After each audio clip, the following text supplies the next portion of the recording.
Hello, my name is Andrew, and I would like to for you the story that it happened to my brother Anderson. To this day, I do not conform to the report of the authorities regarding whereabouts. When that happened, I was 12 and he was 16. Our family had 4 brothers, mom and dad, me and him plus a boy more, new named Alex, who was 8 years old, and Alice, our younger sister. At the age of 5, we had gone to spend the holidays at our grandmother's house on my father's side in the state of Minnesota, and that's where it all happened.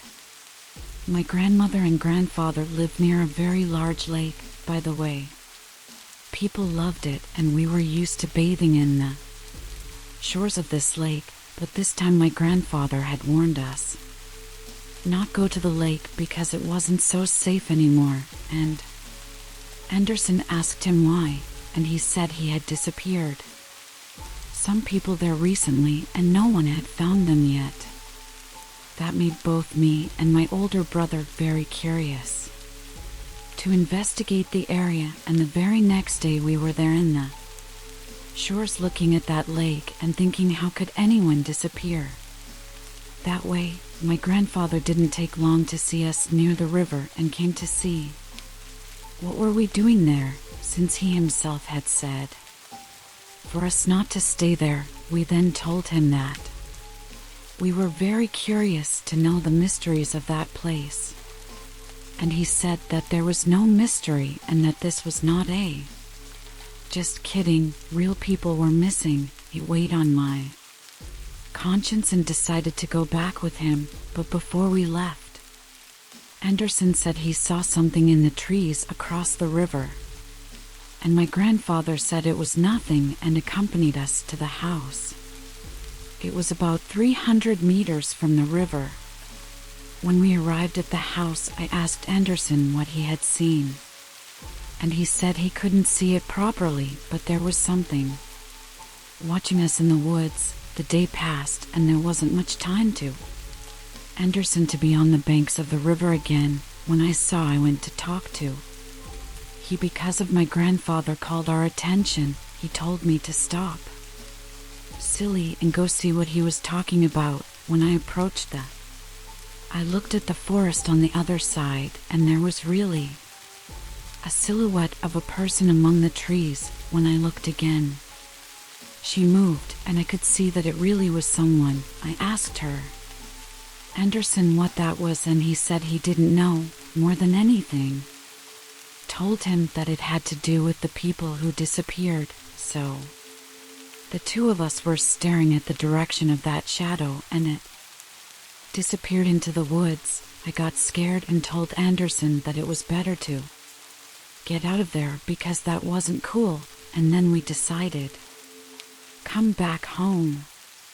That same day at night, Anderson woke me up at dawn, shared a room with our younger brother, and my little sister slept with my grandparents. Anderson then told me to look out the bedroom window, and he said that shadow was out there looking at home. In the time I got out of bed and ran to the window to see, and I didn't see nothing there. I told my brother to forget about it, and I went back to sleep, and he stayed there awake looking at the window. That was really strange, but I was too sleepy to care at that moment. The next day my brother spent the whole day on the shores of the lake. I told him to forget about it, and he didn't want to know. My grandfather noticed and talked to him and said that if he wasn't going to leave that place, he would go home before everyone else, because that was a serious thing. Later that same day, some firefighters appeared in the area and new searches began for the people who had disappeared. Grandfather used this to reinforce to Anderson that this was very serious. Night came and I woke up to the same scene, my brother calling me to look out the window, and once again I saw nothing there but him watching nothing, like the night before I went back to sleep. The next thing was the same. Anderson used the firefighters as an excuse to look at the place and stayed there all day volunteering in the searches. When he came back, he told me he had no idea what it could be. Made those people disappear, but he said he saw that one again. Observation silhouette, and when he went to see there was nothing and found it very strange. Until in the middle of the night, he said he saw one of the people he was disappeared in the backyard of our grandparents' house when I went to look. This time I was amazed. There really was a woman there. It was a woman.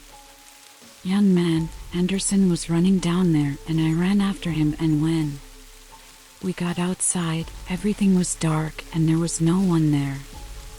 Anderson said that she was actually one of the people who were disappeared. I was very confused because I also saw the woman. He had the idea of going to the shores of the lake to look for it, and I told him no. Oh, to do this madness, for us to go back inside and call the police. My brother didn't listen to me and ran to the dark shores of that accursed river. I was paralyzed and didn't follow it.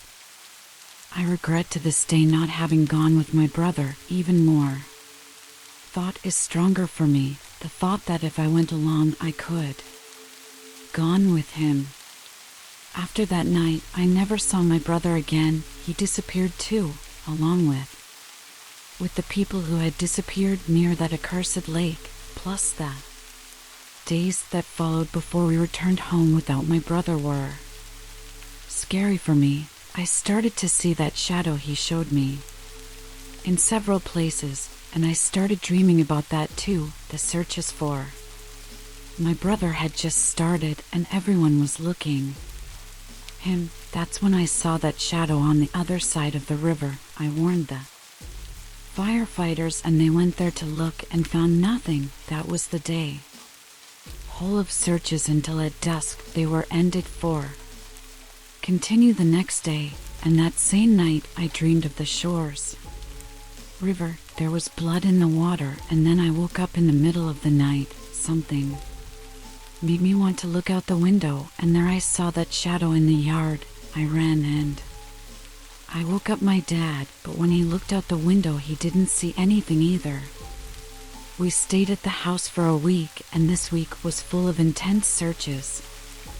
And to no avail by Anderson. I saw that shadow a few more times, and the night before we left something happened that I don't know if could change everything. We already had no hope of finding my brother. I dreamed again of that scene on the banks of the river. More. This time it was night, and there was also blood in the water, and soon I saw Anderson. He said desperately for me to stay home, and something pulled him into the river. I woke up very scared and looked at the clock. It was exactly 3 a.m. and I went to look at the window, and my legs shook. It was my brother. It was Anderson. I ran down the stairs and he was still there. I went running into the yard screaming and was standing there with no reaction. That's when he ran in a strange way towards Rio and didn't. For mine, I found that very strange and went towards him. The bank of the river was very dark and I was afraid of continue because I remembered the dream, so I ran home and soon I saw my father, my grandparents, and my mother. I said I had seen him, and then we went out in a group to search, but without success after that day. This time, I never saw him again, but it was so strange that I don't think it was him, and I think if I had followed him he might have gone just like him who disappeared following that woman. What happened? I really do not know. Today, a few years have passed and he is still missing. My grandparents, they moved from Minnesota, and today our family lost a piece.